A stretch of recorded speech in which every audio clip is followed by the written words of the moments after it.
Oke, halo semua, Bapak Ibu dosen, tim ASDO, serta teman-teman saya. Perkenalkan nama saya Almaras Bestari dengan NPM 2206082303. Pada kali ini saya akan menyampaikan tutorial instalasi modul Extra Organizational Charge dan penggunaannya pada O216. Nah, pada tutorial sebelumnya kita sudah melakukan import master data ya. Jadi kita sudah mengisi perusahaan kita dengan employee yang kita punya.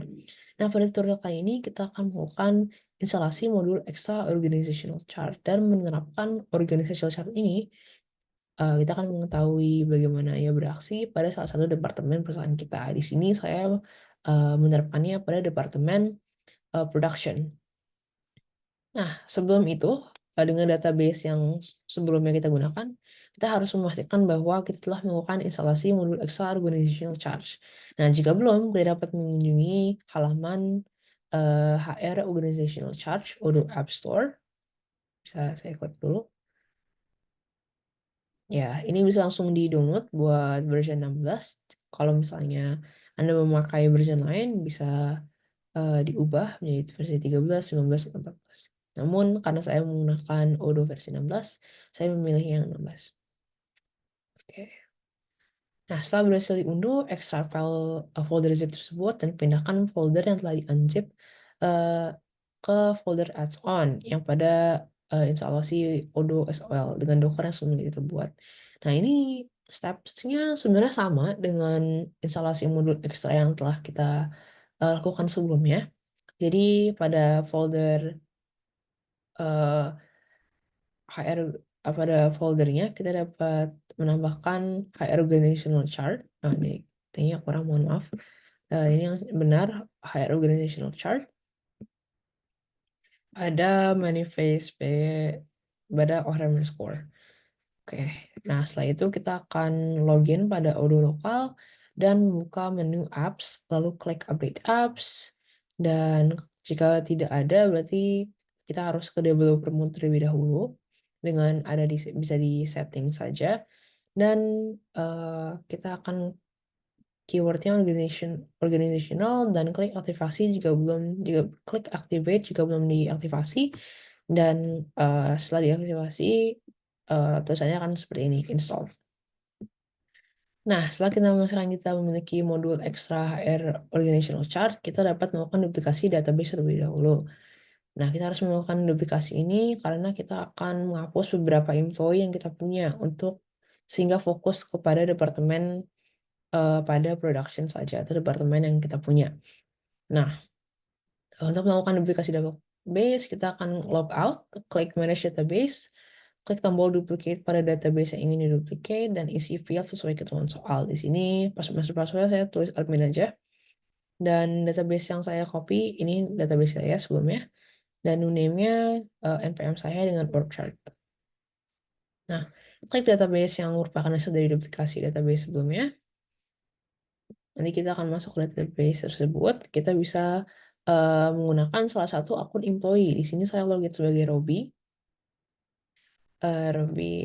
Enter email Robi dan passwordnya kita akan login.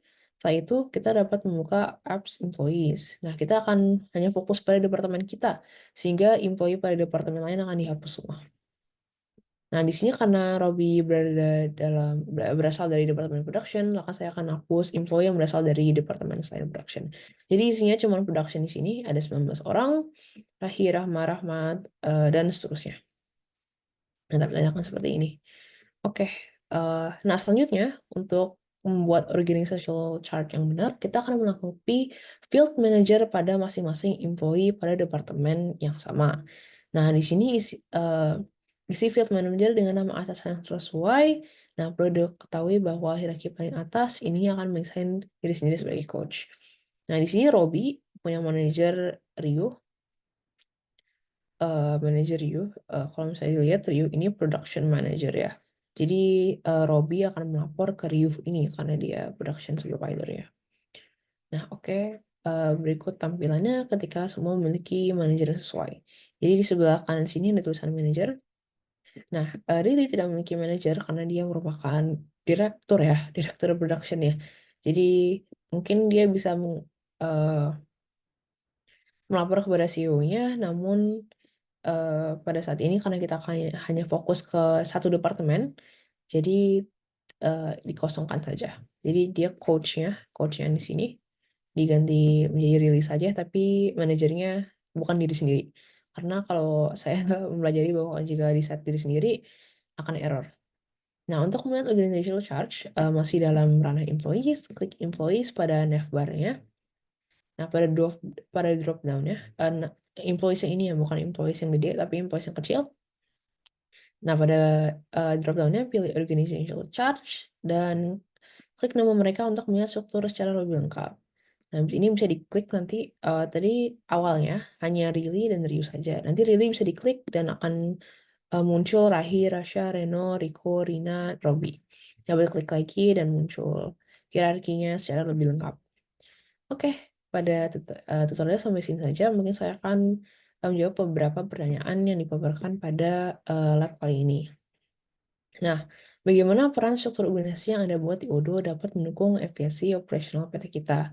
Nah, jadi pemahaman struktur organisasi ini dapat meningkatkan efisiensi dari perusahaan. Jadi, struktur organisasi dinilai dapat membantu pemahaman hierarki pada perusahaan sehingga karyawan ini dapat memahami alur pelaporan dengan mudah. Jadi misalnya, jadi kita tahu kalau misalnya si tooling spesialis Rahma ini lapor kepada Riko, kepala seksi production support. Dan dari Riko baru ke Rio, bukan langsung dari Rahma ke Rio atau tiba-tiba dia ngelapornya ke Reno. Jadi kita tahu, jadi employee ini tahu melapor ke siapa dan eh ya harus tahu siapa orang yang in charge dengan dia. Nah, dengan struktur yang integrasi yang dibuat, tadi karyawan dapat mengetahui kepada siapa harus melapor, mendapatkan arahan, dan mengetahui arah jalannya informasi dari perusahaan. Mereka juga mengetahui peran dan tanggung jawabnya masing-masing, sehingga setiap karyawan dapat fokus pada peran dan tugasnya masing-masing, dan mendukung efisiensi operasional untuk mendukung komunikasi yang baik pada PT kita. Oke, yang kedua, buat master data yang dapat import berupa file Excel untuk satu divisi sesuai membagi masing-masing. Berisi data lengkap untuk semua field, termasuk tab, work information, private information, HR settings pada data employee. Nah, ini link file Excel-nya. Dapat dilihat, ini bisa di secara berurutan di import sebelumnya. Ini ada data-datanya. Mungkin sekilas saja ya. Oke, jika misalnya ada blocking errors pada address, pilih create as new value saja. Oke, karena saya kurang tahu membuat address-nya di mana, jadi ini create as new value saja. Oke. Refleksi saya pada lab kali ini pasti saya memahami cara melakukan import master data. Nah, cara ini saya anggap lebih mudah ya dan lebih efisien dibandingkan dengan cara manual yang tadi harus satu-satu dan pasti memakan waktu yang lebih lama.